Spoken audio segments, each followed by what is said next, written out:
Hello everyone, welcome to my YouTube channel pharma researcher. तो आज है day 19 daily pharma MCQ dose series में, जिसमें हम डेली के 10 एमसीक्यू क्वेश्चन सॉल्व करते हैं वे detailed explanation and additional information, जो कि आपके आने वाले सभी pharmacist exams and drug inspector exam के लिए इम्पॉर्टेंट रहते हैं। तो चलिए स्टार्ट करते हैं आज के पहले क्वेश्चन से। तो पहला क्वेश्चन है, the site of high ceiling diuretics is. तो हाई सीलिंग डायूरेटिक्स की साइट कौन सी रहती है? तो हाई सीलिंग डायूरेटिक्स जो है वो आपके ascending limb of loop of Henle पे एक्ट करते हैं। सो इसमें ऑप्शन बी जो है वो करेक्ट आंसर है। इसमें बात करूँ हाई सीलिंग डायूरेटिक्स की, तो हाई सीलिंग डायूरेटिक्स को लूप डायूरेटिक्स भी कहा जाता है। They are also known as loop diuretics.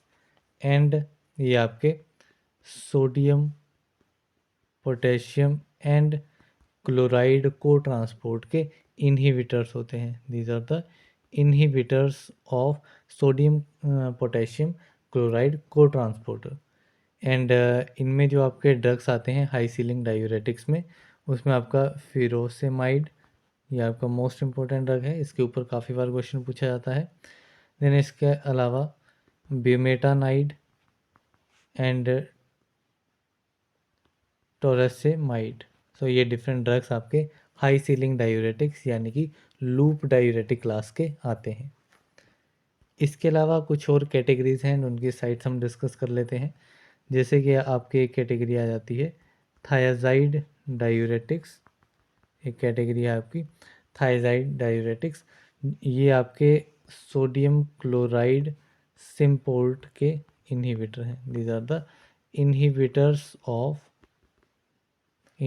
Of sodium chloride symport. अब इनकी साइट कौन सी रहती है? ठीक है, जो आपके थायाजाइड डायूरेटिक्स हैं ये आपके अर्ली डिस्टल, ठीक है, their site is early distal tubular cell. ठीक है, ये आपके अर्ली डिस्टल ट्यूबुलर सेल के ऊपर काम करते हैं। एंड इसमें आपके जो डिफरेंट ड्रग्स आ जाते हैं, इसमें आपका हाइड्रोक्लोरथायाजाइड आ जाता है, हाइड्रोक्लोरथायाजाइड। देन इसमें वेंज़थायाजाइड आपका एक ड्रग आ जाता है, वेंज़थायाजाइड। एंड इसके अलावा और डिफरेंट ड्रग्स आते हैं, जैसे कि हाइड्रोफ्लूमेथायाजाइड या बेंड्रोफ्लूमेथायाजाइड या क्लोरथेलिडोन, मीटोलाजोन। तो ये डिफरेंट ड्रग्स जो हैं वो आपके थायजाइड क्लास में आते हैं।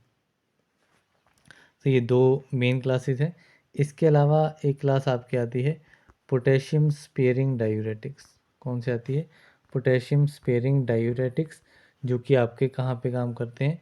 So their site is late distal, their site is late distal tubule या फिर कलेक्टिंग डक्ट। यहाँ पे ऑप्शन सी में दिया गया है। So either their site is collecting duct और their site is late distal tubule. And इसमें जो आपके ड्रग्स आते हैं पोटेशियम स्पेयरिंग डायूरेटिक्स, जिसमें क्लासिफिकेशन के ऊपर काफ़ी बार क्वेश्चन पूछा जाता है। तो इसमें आपका आ जाता है स्पाइरोनोलेक्टोन। स्पाइरोनोलेक्टोन एक ड्रग है that is potassium sparing diuretic, and ये भी आपका एल्डोस्टेरोन एंटागोनिस्ट क्लास में आता है। दूसरा एक ड्रग है आपका एप्लेरेनोन। ठीक है, दो ड्रग्स हैं आपके पोटेशियम स्पेयरिंग डायूरेटिक्स की एल्डोस्टेरोन एंटागोनिस्ट क्लास में, स्पाइरोनोलेक्टोन एंड एप्लेरेनोन। ये दोनों ही ड्रग आपके काफ़ी इंपॉर्टेंट है डायूरेटिक्स क्लास में। तो ये थे कुछ important points high ceiling diuretics and other जो डायूरेटिक्स की मेन क्लासेस हैं, उनमें साइट कौन सी रहती है, साइट ऑफ एक्शन। सो वो हमने तीनों केस में डिस्कस कर ली है। अभी हम नेक्स्ट क्वेश्चन पे चलते हैं। तो नेक्स्ट क्वेश्चन है, drug which is use in both diabetes mellitus and diabetes insipidus. तो diabetes mellitus and diabetes insipidus दोनों कंडीशंस में कौन सा ड्रग इनमें से यूज़ होता है? तो ये ड्रग है आपका क्लोरप्रोपामाइड। ठीक है, chlorpropamide is use in diabetic mellitus as well as diabetic insipidus. इन दोनों कंडीशन में ये यूज़ होता है। किस कैटेगरी का ड्रग है? तो ये आपका सल्फोनिल यूरिया कैटेगरी का ड्रग है। It is a drug of sulphonyl urea class. ठीक है, जो कि आपका ओरल हाइपोग्लाइसेमिक एजेंट की वन ऑफ क्लास है। अब बात करते हैं डायबिटिक मेलाइटस क्या होता है, डायबिटिक इंसिपिडस क्या होता है, ये दोनों कंडीशंस होती क्या हैं। सो डायबिटीज़ मेलाइटस तो मोस्ट ऑफ आपको पता ही होगा कि डायबिटीज़ मेलाइटस बेसिकली एक डिजीज़ है या एक मेटाबॉलिक डिसऑर्डर होता है जिसमें आपका ब्लड में जो है वो शुगर का लेवल जो है वो काफ़ी बढ़ जाता है। ठीक है, तो इसमें आपका सिंपल टर्म्स में आ जाएगा इंक्रीज्ड लेवल ऑफ शुगर और ग्लूकोज इन ब्लड। तो ये कंडीशन आपकी आ जाती है डायबिटीज़ मेलाइटस। वहीं पे अगर मैं बात करूँ डायबिटीज़ इंसिपिडस की, तो डायबिटीज़ इंसिपिडस क्या होता है, ये बेसिकली वाटर बैलेंस का डिसऑर्डर है। क्या है ये? It is a disorder of water balance and control in the body. ठीक है, water balance and control in the body ये इसका डिसऑर्डर है। तो ये दो कंडीशंस हैं, एंड इन्हीं दोनों कंडीशन में जो सेम ड्रग यूज़ किया जाता है वो आपका क्लोरप्रोपामाइड। सो ये इसमें इम्पॉर्टेंट था। इसके अलावा अगर मैं और इसमें ड्रग्स की बात करूं जो कि आपका डायबिटीज़ इंसिपिडस में यूज़ किए जाते हैं, तो इसमें आपके डायूरेटिक्स काफ़ी यूज़ किए जाते हैं। ठीक है, एंटी डायूरेटिक्स जिसमें आपके जो मेन ड्रग्स हैं उसमें आपका कार्बामाज़ेपिन आ जाएगा। ठीक है, कार्बामाज़ेपिन ड्रग एक इम्पॉर्टेंट है इसमें। बाकी जो आपके थायाज़ाइड डायूरेटिक्स होते हैं, कौन से ड्रग? थायाज़ाइड डायूरेटिक्स जो हैं वो भी आपके डायबिटीज़ इंसिपिडस में यूज़ होते हैं, as well as amiloride. Amiloride भी आपका डायबिटीज़ इंसिपिडस में यूज़ किया जाता है। इसके अलावा कुछ आपके जैसे एंटी डायूरेटिक हार्मोन हो गया जिसमें एडीएच एंड वेसोप्रेसिन जो है वो आपके मेन क्लासेस रहते हैं। इसके अलावा डेस्मोप्रेसिन, ठीक है, कौन सा ड्रग है? डेस्मोप्रेसिन, लाइप्रेसिन एंड आपका टर्लीप्रेसिन। कौन सा ड्रग? टर्लीप्रेसिन। ये तीन जो ड्रग्स हैं ये भी आपके डायबिटीज़ इंसिपिडस में यूज़ किए जाते हैं। ये आपके डिफरेंट ड्रग्स हैं। सो ये बात होगी ड्रग्स की। अब बात करते हैं डायबिटीज़ मेलाइटस की, जिसके ऊपर काफ़ी बार क्वेश्चन पूछा जाता है। सो डायबिटीज़ मेलाइटस हमने देख लिया कि ब्लड में जो है वो शुगर या फिर ग्लूकोज का लेवल जो है वो इंक्रीज़ होना, ठीक है, बढ़ जाना, वो आपका होता है डायबिटीज़ मेलाइटस, जिसमें आपकी डिफरेंट कंडीशन से इसको कैटेगराइज किया जा सकता है, कैरेक्टराइज किया जा सकता है। जिसमें आपकी एक कंडीशन आ जाती है hyperglycaemia, then glycosuria, hyperlipidaemia, and negative nitrogen balance हो गया, एंड कभी कभार कीटोनेमिया। तो ये डिफरेंट कंडीशन से कैटेगराइज किया जा सकता है डायबिटीज़ मेलाइटस को, जो कि एक मेटाबॉलिक डिसऑर्डर है। अब डायबिटीज़ मेलाइटस पे जो क्वेश्चन बनता है इसके टाइप्स के ऊपर, ठीक है, तो इसमें दो टाइप्स होते हैं, टाइप 1 एंड टाइप 2। सबसे पहले हम टाइप 1 को डिस्कस कर लेते हैं। तो टाइप 1 जो है वो आपका होता है इंसुलिन डिपेंडेंट डायबिटीज़ मेलाइटस, जिसको शॉर्ट फॉर्म में लिखा जाता है IDDM, insulin dependent diabetes mellitus, ये इसका शॉर्ट फॉर्म हो गया। देन इसका अनदर नेम जिसके ऊपर क्वेश्चन पूछा जाता है वो है आपकी जुवेनाइल ऑनसेट डायबिटीज़ मेलाइटस, ये इसका टाइप 1 डायबिटीज़ मेलाइटस का ही अदर नाम है। अब टाइप 1 डायबिटीज़ मेलाइटस में होता क्या है, क्या कंडीशन इसमें रहती है? तो इसमें आपको पता होगा कि जो आपका इंसुलिन है, इंसुलिन हार्मोन पेनक्रियाज के बीटा सेल से सिक्रीट होता है। सो टाइप 1 डायबिटीज़ मेलाइटस में क्या होता है, जो आपके बीटा सेल्स हैं वो डिस्ट्रक्ट हो जाते हैं, ठीक है, उनकी डिस्ट्रक्शन हो जाती है पेनक्रियाटिक आइसलेट्स में। किस चीज़ की? बीटा सेल्स डिस्ट्रक्शन कंडीशन जो है वो इसमें आपको देखने को मिलेगी। एंड इसी में टाइप 1 जो है, टाइप 1 में आपका फर्दर दो टाइप्स आ जाते हैं। हमने देख लिया टाइप 1 को क्या कहा जाता है, इंसुलिन डिपेंडेंट डायबिटीज़ मेलाइटस या फिर जुवेनाइल ऑनसेट डायबिटीज़ मेलाइटस। इसमें क्या कंडीशन रहती है? सो इसमें आपके बीटा सेल्स जो हैं वो डिस्ट्रक्ट हो जाते हैं, जिसकी वजह से टाइप 1 डायबिटीज़ मेलाइटस कोज होती है।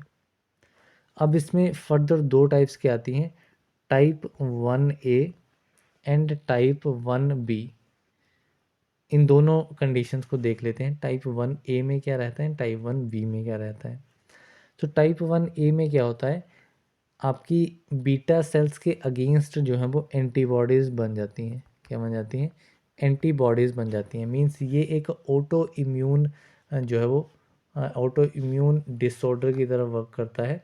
ठीक है, सो ऑटो इम्यून होता है मीन्स जो हमारे बीटा सेल्स हैं, बीटा सेल्स के अगेंस्ट एंटीबॉडीज़ बन जाएंगी एंड वो एंटीबॉडीज़ आपके बीटा सेल्स को डिस्ट्रॉय कर देंगी एंड ईजिली इन एंटीबॉडीज़ को हम डिटेक्ट कर सकते हैं ब्लड में।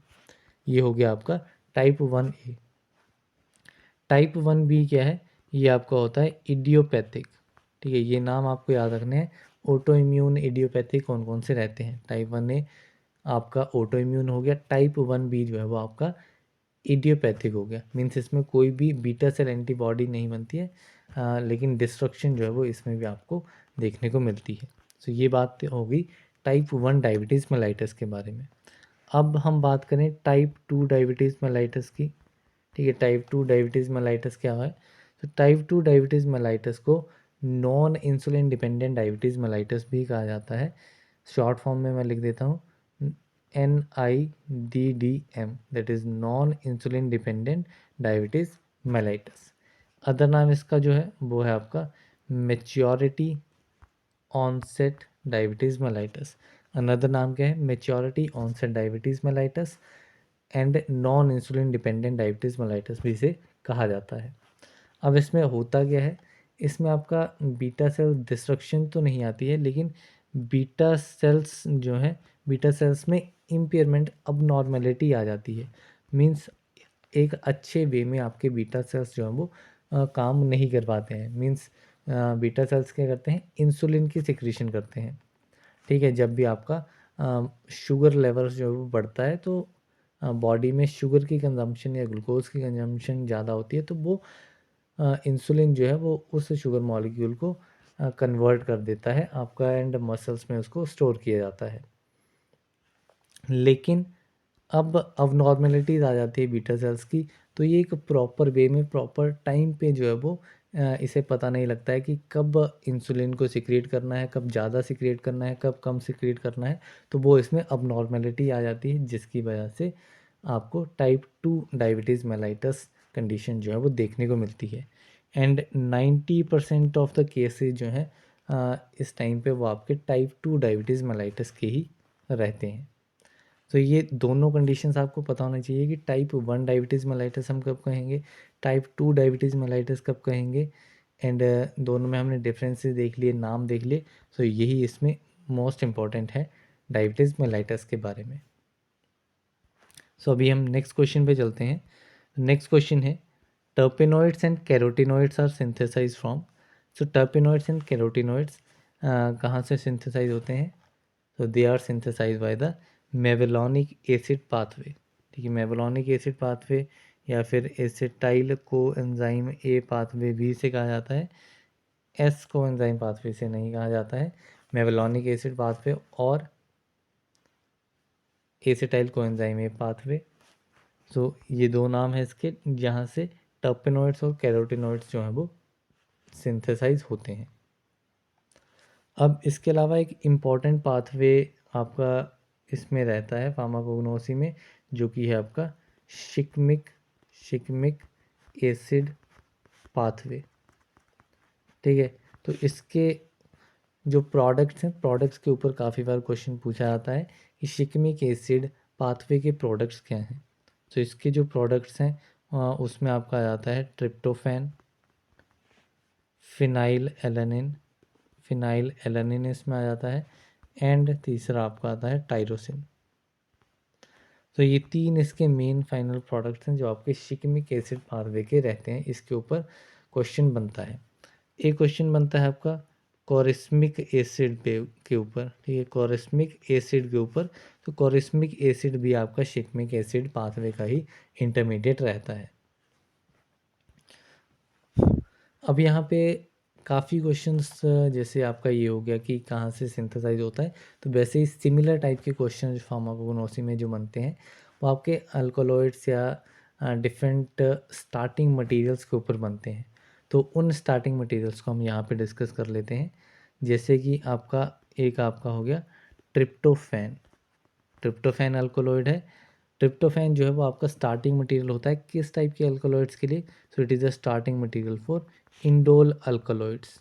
इसके लिए इंडोल अल्कोलॉइड्स के लिए आपका स्टार्टिंग मटेरियल रहता है ट्रिप्टोफैन। इसके अलावा बात करूं, दूसरा आ गया आपका ऑर्निथिन। ये आपका काफ़ी इंपॉर्टेंट स्टार्टिंग मटेरियल है। सो ऑर्निथिन जो है वो आपका ट्रोपेन अल्कोलॉइड्स के लिए रहता है। ठीक है, ट्रोपेन अल्कोलॉइड्स की सिंथेसिस के लिए स्टार्टिंग मटेरियल आपका होता है ऑर्निथिन। देन बात करूँ टायरोसिन की। ठीक है, तो टायरोसिन जो है वो आपका स्टार्टिंग मटेरियल होता है किसके लिए? आइसोक्विनोलिन ग्लाइकोसाइड के लिए। आइसोक्विनोलिन के लिए आपका कौन सा होता है? Tyrosine is the starting material isoquinoline alkaloids के लिए। देन बात करूँ लाइसिन की। ठीक है, तो लाइसिन जो है वो आपका स्टार्टिंग मटेरियल होता है पाइपरिडीन। ठीक है, पाइपरिडीन अल्कलॉइड्स के लिए आपका स्टार्टिंग मटेरियल होता है लाइसिन। देन एक और इम्पॉर्टेंट आपका आ जाता है एंथ्रानिलिक एसिड। कौन सा? Anthranilic acid. तो एंथ्रानिलिक एसिड जो है वो आपका क्विनोलिन अल्कलॉइड के लिए। ठीक है, किसके लिए? क्विनोलिन अल्कलॉइड के लिए स्टार्टिंग मटेरियल आपका रहता है एंथ्रानिलिक एसिड। तो ये कुछ इंपॉर्टेंट थे जो मल्टीपल टाइम्स क्वेश्चन एग्ज़ाम में पूछे गए हैं, तो इसलिए मैंने ये आपके साथ डिस्कस कर लिए हैं। देन नेक्स्ट क्वेश्चन है हमारा, मिर इज़ अ। तो मिर क्या है? मिर बेसिकली एक एसिड रेजिन होता है। तो इसमें ऑप्शन ए जो है वो करेक्ट आंसर है। सो मिर के ऊपर कुछ इंपॉर्टेंट पॉइंट्स डिस्कस कर लेते हैं। जैसे कि इसका सिनोनिम के ऊपर अगर मैं बात करूं, तो मिर का जो सिनोनिम है इसको बोल भी कहा जाता है। It is also known as ball या फिर मीरा, या फिर इसको गम मिर ही भी कहा जाता है। इसके बाद इसके बायोलॉजिकल सोर्स की अगर मैं बात करूं, तो मिर जो है वो एक ओलियोगम रेजिन है। ठीक है, किस कैटेगरी में आता है? It is a oleo gum resin. ठीक है, एसिड रेजिन है as well as oleo gum resin है, जो कि आपका ऑब्टेन होता है कहाँ से? क्या बोटेनिकल नेम है इसका? Botanical name is Commiphora mol. This is a botanical name for myrrh. इसमें फैमिली की बात करूं, तो फैमिली जो है इसकी आ जाती है बुरसेरासी। बुरसेरासी इसकी फैमिली रहती है। इसके बाद में अगर मैं इसके केमिकल कंस्टिट्यूएंट्स की बात करूं, ठीक है, केमिकल कंस्टिट्यूएंट में इसमें वॉलेटाइल ऑयल आ जाता है। क्या आता है? वॉलेटाइल ऑयल इसका मेन केमिकल कंस्टिट्यूएंट है, जो कि आपका 10% अमाउंट में रहता है। देन इसमें गम्स भी प्रेजेंट होती हैं, जो कि आपके 60% अमाउंट रहता है जिसका। देन आपके आता है रेजिन, जो कि आपका 25 to 40% रहता है। ठीक है, इसके अलावा इसमें जो इम्पॉर्टेंट केमिकल कंस्टिट्यूएंट है वो है आपका कॉमीफोरिक एसिड। कॉमीफोरिक एसिड जो है वो एक इम्पॉर्टेंट केमिकल कंस्टिट्यूएंट है मिर का। देन एट लास्ट इसमें हम यूजेस देख लेते हैं मिर के। तो मिर जो है वो आपका यूज़ होता है एज एन एंटीसेप्टिक। ठीक है, ये आपका एज एन एंटीसेप्टिक यूज़ होता है, as well as a stimulant भी इसको यूज़ किया जाता है। तो ये इसके डिफरेंट एंड मेन जो है वो यूजेस रहेंगे मिर के। सो अभी नेक्स्ट क्वेश्चन पे चलते हैं। तो नेक्स्ट क्वेश्चन है, one of the following vitamin is synthesized by bacteria in the intestine. तो इनमें से कौन सा विटामिन जो है वो आपका बैक्टीरिया से सिंथेसाइज होता है? कहाँ पे? इंटेस्टाइन में। ठीक है, विटामिन है, बैक्टीरिया सिंथेसाइज करता है कहाँ पे? सिंथेसाइज करता है इंटेस्टाइन में। तो ये विटामिन आपका है विटामिन के। तो इसमें ऑप्शन बी जो है वो करेक्ट आंसर है। अब विटामिन के की बात आई है, तो विटामिन के बारे में कुछ इंपॉर्टेंट पॉइंट्स देख लेते हैं। तो विटामिन के जो है वो आपका फैट सॉल्युबल विटामिन होता है। ठीक है, it is a fat soluble vitamin जिसका स्पेसिफिक कोएंजाइम फंक्शन होता है। ठीक है, इसका कोएंजाइम फंक्शन भी जो है वो रहता है। अब विटामिन के की 3 फॉर्म्स हैं, तीनों फॉर्म्स के ऊपर क्वेश्चन पूछा जाता है। ठीक है, तो इसकी 3 फॉर्म है K1, K2 एंड K3। जो K1 फॉर्म है, K1 फॉर्म को कहा जाता है फाइलोक्विनोन। ठीक है, K1 form is known as phylloquinone, जो कि आपका मोस्टली जो है वो एनिमल प्लांट्स में पाया जाता है। फाइलोक्विनोन जो है वो आपका प्लांट्स में पाया जाता है, ना कि एनिमल्स में। It is only present in plants. Then दूसरी फॉर्म आती है K2, K2 is known as मेनाक्यूनोन, ठीक, K2 को कहा जाता है मेनाक्यूनोन, एंड ये आपका इंटेस्टाइनल बैक्टीरिया में प्रोड्यूस होता है, एंड कुछ ये एनिमल्स में भी पाया जाता है। देन थर्ड फॉर्म है, third form is menadione, third form कौन सी है, इट इज़ मेनाडायोन। मेनाडायोन एक आपकी सिंथेटिक फॉर्म है विटामिन के की। इसके अलावा विटामिन के जो है वो आपका ब्लड क्लॉटिंग में भी इम्पॉर्टेंट रोल प्ले करता है। कैसे इम्पॉर्टेंट रोल प्ले करता है ब्लड क्लॉटिंग में? सो ब्लड क्लॉटिंग में जो आपके डिफरेंट क्लॉटिंग फैक्टर्स रहते हैं, उन क्लॉटिंग फैक्टर्स की सिंथेसिस जो है वो विटामिन के थ्रू की जाती है, जिसमें आपके 4 इम्पॉर्टेंट आपको याद रखने हैं क्लॉटिंग फैक्टर्स, जिसमें आपको आ जाएगा नंबर 2 जो कि आपका मेन है, प्रोथ्रोम्बिन इसे कहा जाता है। नंबर 7 इसमें आ जाता है, नंबर 9 आ जाता है, नंबर 10, ठीक है, 2, 7, 9 एंड 10, ये 4 नंबर आपको याद रखने हैं, ऐसे क्लॉटिंग फैक्टर जो कि आपका विटामिन के जो है वो सिंथेसाइज करता है। इन चारों के बारे में आपको पता होना चाहिए।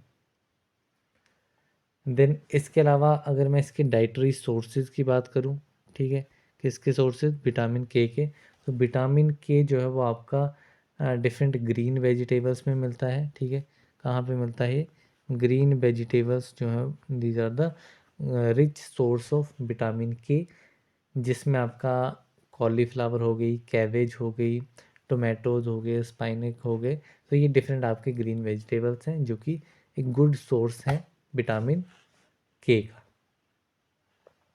देन ये आपका egg yolk, meat, liver, cheese and dairy products में भी पाया जाता है विटामिन के।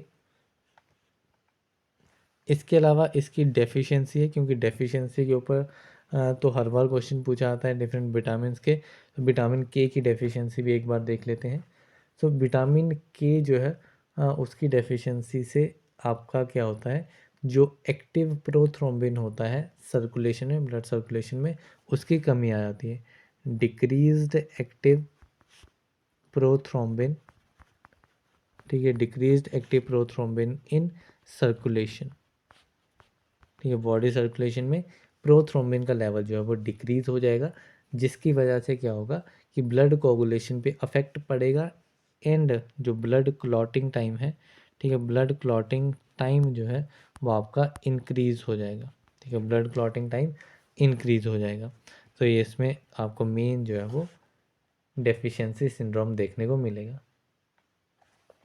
इसके अलावा विटामिन के ऊपर जो क्वेश्चन बनता है वो आपका बनता है इनहिबिटर ऑफ विटामिन के, ठीक है, विटामिन के का इनहिबिटर कौन सा है, सो वारफ्रिन जो है, warfarin is the inhibitor of vitamin K, ठीक है, विटामिन के की एक्शन को इनहिबिट करता है कौन, इट इज़ वारफ्रिन, जो कि एक सिंथेटिक एनालॉग है, it is a synthetic analogue जो कि आपके विटामिन के एक्शन को इनहिबिट करता है।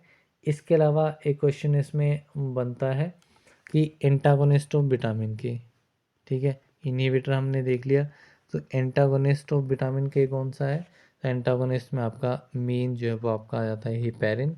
हिपेरिन के अलावा सेलिसाइलेट्स जो है वो भी आपके इन एंटागोनिस्ट होते हैं, and dicoumarol, dicoumarol it is also the antagonist of vitamin K. So ये डिफरेंट जो भी विटामिन के ऊपर क्वेश्चन बनते हैं वो सारे हमने यहाँ पर डिस्कस कर लिए। अभी हम नेक्स्ट क्वेश्चन पे चलेंगे। तो नेक्स्ट क्वेश्चन है एंटी स्टरलेटिव विटामिन इज, तो एंटी स्टरलेटिव विटामिन कौन सा है, तो anti sterility vitamin is vitamin E, तो इसमें ऑप्शन बी इज करेक्ट। अब विटामिन ए जो है, विटामिन ए को टोकोफेरोल भी कहा जाता है, ठीक है, vitamin K sorry vitamin E is also known as tocopherol, and ये एक नेचुरली एक्टिंग एंटीऑक्सीडेंट है, it is a naturally acting antioxidant, ये इसमें इंपॉर्टेंट है। इसके अलावा इसके अदर नाम जो हैं जिसके ऊपर क्वेश्चन पूछा जाता है, जो कि यहाँ पे पूछा गया है, एक तो इसको कहा जाता है एंटी स्टर्लिटी विटामिन, ठीक है, एंड इसके अलावा विटामिन ए को एक फ्रेज से भी डिस्क्राइब किया जाता है, जो फ्रेज है आपका vitamin in search of disease, vitamin in search of disease. So इस फ्रेज से भी आपके विटामिन ई को ही डिनोट किया जाता है। अब विटामिन ई जो है ये आपका होता है टोकोफिरोल। इन टोकोफिरोल में डिफरेंट फॉर्म्स होती हैं, अल्फ़ा बीटा गामा। उसमें से जो आपका अल्फ़ा टोकोफिरोल है, कौन सा, अल्फ़ा टोकोफिरोल जो है वो आपका मोस्ट एक्टिव फॉर्म है विटामिन ई की। ठीक है, एक क्वेश्चन तो बन गया ये। दूसरा क्वेश्चन जो बनेगा वो आपका आइदर डाइटरी सोर्सेज पे रहेगा, बहुत कम बनता है। तो जो भी आपके वेजिटेबल ऑयल्स हैं, अगर विटामिन ए के सोर्सेज की बात करूं तो जो भी आपके वेजिटेबल ऑयल्स हैं वो आपके एक गुड सोर्स रहते हैं विटामिन ई के। इसके अलावा ये आपका मिल्क में भी प्रेजेंट होता है, मीट में भी प्रेजेंट होता है, बटर, एग्स, इन सभी में भी प्रेजेंट रहता है। देन अब बात कर लेते हैं इसकी डेफिशिएंसी के ऊपर। ठीक है, डेफिशिएंसी से क्या होगा, तो डेफिशिएंसी जो है वो कहा जाता है स्टर्लिटी। स्टर्लिटी कंडीशन जो है वो इसकी डेफिशिएंसी से डेवलप होती है, इसीलिए इसको एंटी स्टर्लिटी विटामिन भी कहा जाता है। इसके अलावा इसकी जो डेफिशिएंसी डिजीज़ हैं उसमें कुछ ऐसी कंडीशन आ जाती हैं जिसमें आपके डीजनरेटिव चेंजेस आ जाते हैं मसल्स में, megaloblastic anaemia and central nervous system में भी चेंजेस आना जो है वो आपके डेफिशिएंसी सिम्टम्स रहते हैं विटामिन ई के। तो यहाँ पे हमने विटामिन ई के बारे में भी काफ़ी कुछ जो है वो डिस्कस कर लिया। सो अभी हम चलते हैं नेक्स्ट क्वेश्चन की तरफ में। नेक्स्ट क्वेश्चन है अ ट्रांसपेरेंट और translucent semi solid preparation for external uses. So एक ऐसी सेमी सॉलिड प्रिपरेशन जो कि ट्रांसपेरेंट या फिर ट्रांसल्यूसेंट इन नेचर है एंड इसको एक्सटर्नल यूज़ के लिए ही प्रिपेयर किया जाता है। सो ये हैं आपकी jellies, these are the jellies.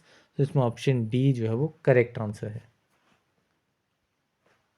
इसके अलावा अदर ऑप्शंस देख लेते हैं इसमें, जैसे कि दिया हुआ है पेस्ट। तो पेस्ट क्या है, पेस्ट भी आपकी अगेन सेमी सॉलिड प्रिपरेशन है।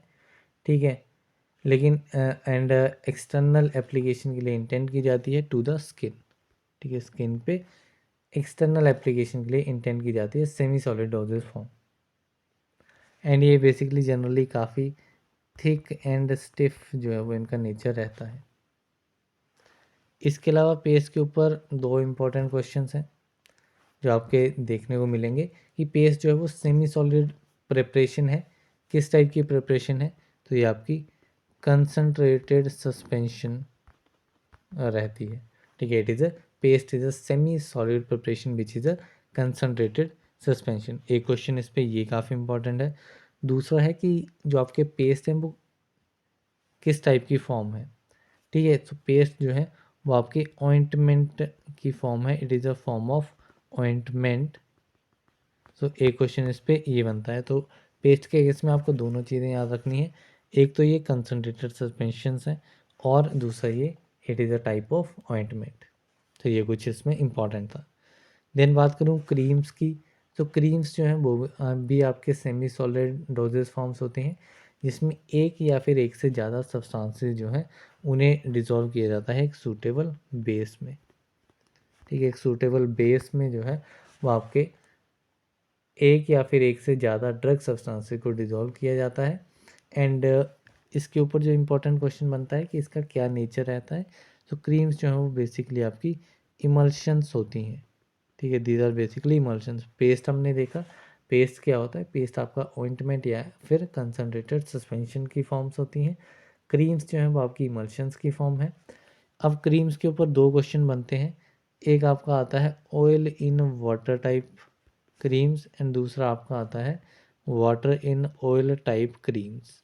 ठीक है, ये दो टाइप्स में जो आपके एग्जांपल्स आपको देखने को मिलेंगे वो एग्जांपल्स इसमें काफ़ी इंपॉर्टेंट हैं। जैसे कि अगर मैं बात करूं oil in water type creams की, सो इसमें आपको एक फाउंडेशन क्रीम देखने को मिलेगी। ठीक है, एग्जांपल्स में फाउंडेशन क्रीम, शेविंग क्रीम। ठीक है, फाउंडेशन क्रीम, शेविंग क्रीम हो गई, या फिर आपकी वेनिशिंग क्रीम होगी। ठीक है, वेनिशिंग क्रीम काफ़ी इंपॉर्टेंट है, वेनिशिंग क्रीम हो गई या फिर हैंड क्रीम होगी। And cream. तो ये सारी की सारी इंपॉर्टेंट है। मोस्टली इस पे शेविंग क्रीम एंड आपका वेनिशिंग क्रीम, इन दो के ऊपर काफ़ी बार क्वेश्चन पूछा जाता है। देन बात करूँ water in oil type creams की, तो वाटर इन ऑयल में आपकी दो आपको मेन याद रखनी है, cold cream and emollient cream. Cold cream and emollient cream, ये एग्जांपल्स आपको इसमें याद रखने हैं। किस केस में? Water in oil type creams के केस में। ठीक है, तो यहाँ पे हमने पेस्ट, क्रीम्स, जेलीज तीनों चीज़ें कवर कर ली। अब बचा है लोशन। तो लोशन जो है, लोशंस क्या होते हैं? तो लोशंस आपके एक्वस और अल्कोहलिक सॉल्यूशंस होते हैं। दीज आर द एक्वस और अल्कोहलिक सॉल्यूशंस और सस्पेंशंस इन एक्वस मीडिया। इसके अलावा इसका जो एप्लीकेशन है, ठीक है, इसको अप्लाई किया जाता है विदाउट फ्रिक्शन। ठीक है, इसको अप्लाई किया जाता है विदाउट फ्रिक्शन। इसके ऊपर जो है वो काफ़ी बार क्वेश्चन पूछा जाता है। एंड इसमें जो कन्फ्यूज़न वाली चीज़ें हैं वो हैं आपकी लिनीमेंट्स। ठीक है, क्योंकि लिनीमेंट्स आपके विद फ्रिक्शन अप्लाई किए जाते हैं, लोशंस आपके विदाउट फ्रिक्शन अप्लाई किए जाते हैं। ठीक है, तो इसलिए सिमिलर चीज़ की डेफिनेशन है, इसलिए एग्ज़ाम में ये कंफ्यूजिंग काफ़ी रहता है। तो इसको अगर आपको याद रखना है तो आप वर्ड ओ से याद रख सकते हैं, एंड विद और विदाउट। ठीक है, विद और विदाउट आपको याद रखना है, विद फ्रिक्शन है या विदाउट फ्रिक्शन है। तो विद टर्म आपको याद रखना है, अगर विदाउट है, ठीक है, विदाउट में आपका ओ आ रहा है, लोशन में ओ आ रहा है, सो लोशन जो है वो विदाउट फ्रिक्शन जो है वो या विदाउट रबिंग जो है वो अप्लाई किए जाएंगे। जबकि जिसमें आर नहीं है, विद है, तो विद वाला आपका आ जाएगा लिनीमेंट्स। इसके अलावा सेम इसको ब्रोकन स्किन के ऊपर अप्लाई नहीं, ठीक है, इसको ब्रोकन स्किन के ऊपर अप्लाई किया जाता है। ठीक है, it can be applied on broken skin and absorbent material के साथ इसको अप्लाई किया जाता है। किसके साथ? अब्जॉर्बेंट मटेरियल के साथ लोशंस को अप्लाई किया जाता है। सो इसमें काफ़ी इंपॉर्टेंट है। इसके अलावा इसमें एग्जांपल्स की बात करूँ तो कैलामाइन लोशन जो है वो इसमें वन ऑफ द एग्जांपल है।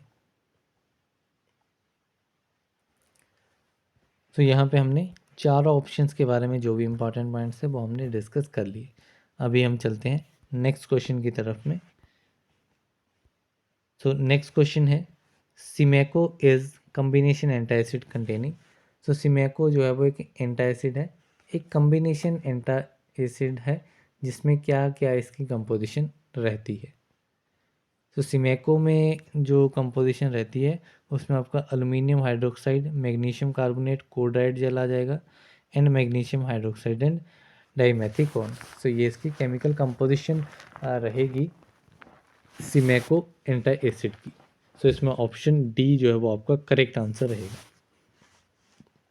इसके अलावा ये जो कंपोजिशन है इसके कुछ अनदर नाम्स भी हैं, ठीक है, जिसके ऊपर आपका क्वेश्चन थोड़ा चेंज होकर के आएगा तो उस तरीके से आ सकता है। जिसमें एक नाम आपको याद रखना है हाइड्रोटेल्साइट। ठीक है, हाइड्रोटेल्साइट। दूसरा नाम याद रखना है इसमें आपको पॉली डाई मिथाइल सिलोक्सेन। दूसरा नाम क्या है? Poly di methyl siloxane. ठीक है, ये दो नाम इसमें आपको याद रखने हैं। जो आपका पॉलीहाइड्रोटेल्साइट है, पॉलीहाइड्रोटेल्साइट, ये आपका रहता है aluminium hydroxide and calcium carbonate. जबकि आपका दूसरा पार्ट है that is poly dimethyl siloxane. ठीक है, ये आपका मैग्नीशियम हाइड्रोक्साइड एंड डाईमेथिकॉन है। ठीक है, तो इस नाम से भी ये क्वेश्चन जो है वो बन सकता है, इसलिए मैंने आपको बता दिया। सो ये इसमें काफ़ी इंपॉर्टेंट है। अगर मैं सिमेको के यूजेस की बात करूं तो सिमेको जो है वो आपका यूज़ होता है किस कंडीशन में? तो ये आपका हाइपर एसिडिटी के केस में यूज़ होता है, हाइपर एसिडिटी के केस में एंड फ्लैटुलेंस। ठीक है, ये कंडीशंस आपको दो याद रखनी है जो कि आपके पेप्टिक अल्सर एंड गैस्ट्राइटिस के साथ कंडीशंस एसोसिएटेड हैं। एंड ये आपका सिमेको ड्रग्स के लिए जो है वो सिमेको ड्रग का यूज़ जो है वो आपका ये रहता है हाइपर एसिडिटी एंड फ्लैटुलेंस। तो भी नेक्स्ट क्वेश्चन है हमारा, dash ions are responsible for release of acetylcholine from neurons. कौन सा आयन जो है वो आपका न्यूरॉन से एसिटाइल कोलिन के रिलीज के लिए रिस्पॉन्सिबल रहता है। तो ये आयन है आपका calcium ion. These ions are calcium ions. तो इसमें ऑप्शन बी जो है वो करेक्ट आंसर है। अब इसी का प्रोसेस देख लेते हैं कैसे कैसे ये होता है, कैसे कैल्शियम आयन जो है वो एसिटाइल कोलिन का रिलीज करवाता है। तो इसमें बेसिकली क्या होता है, जो एनएमजे है दैट इज़ न्यूरोमस्कुलर जंक्शन। तो न्यूरोमस्कुलर जंक्शन पे साइनेप्टिक ट्रांसमिशन जो है वो स्टार्ट होती है। कब स्टार्ट होती है? ठीक है, साइनेप्टिक ट्रांसमिशन। ठीक है, इसमें साइनेप्टिक ट्रांसमिशन स्टार्ट होती है कहाँ पे? न्यूरोमस्कुलर जंक्शन पे। कब स्टार्ट होगी? जब आपका एक्शन पोटेंशियल जो है वो pre synaptic terminal of motor neuron के प्री साइनेप्टिक टर्मिनल पे पहुंचेगा आपका एक्शन पोटेंशियल। तब क्या होगा?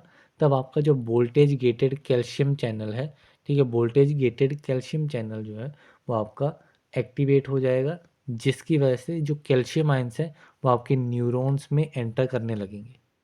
ठीक है, अब न्यूरॉन्स में आपके कैल्शियम आयंस जो एंटर करने लगे हैं।